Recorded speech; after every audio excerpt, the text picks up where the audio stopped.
11টা বলেছে which of the following fraction is greater than 3/4 and less than 5/6। নিচের কোন ফ্র্যাকশনটা, কোন ভগ্নাংশটা গ্রেটার দেন 3/4, 3/4 থেকে বড় এবং লেস দেন 5/6, 5/6 থেকে ছোট। তার মানে 5/6 থেকে ছোট হবে, 3/4 থেকে বড় হবে। এবার 5/6, 5/6 মানে পার্সেন্টেজ আমরা হিসেব করবো কত, একটু নিচেই করি।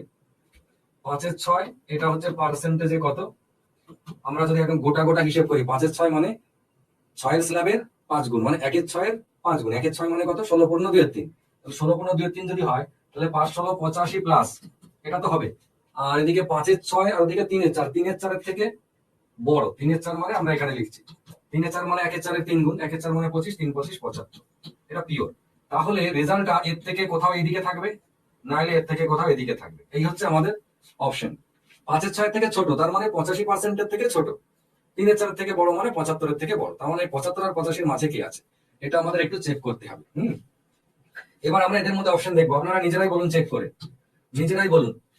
1/2 মানে 50%, তাই তো? 1/2 মানে হচ্ছে 50%, তাহলে অপশন বাদ, কেননা এই 50% এরও নিচে নেমে গেছে, তাহলে ওটা বাদ।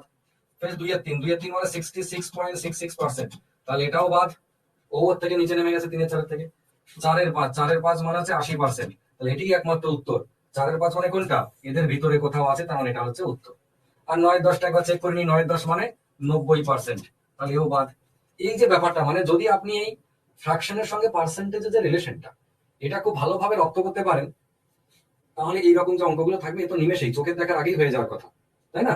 মানে যখন আপনি অঙ্ক করছেন 3/4 থেকে বড়, 3/4 মানে সঙ্গে সঙ্গে আপনার মাথায় এসে যাবে 75%, 3/4 মানেই 75। আর 5/6 থেকে ছোট, তার মানে 5/6 মানে 1/6 5 গুণ, 5/16 85 থেকেও ছোট।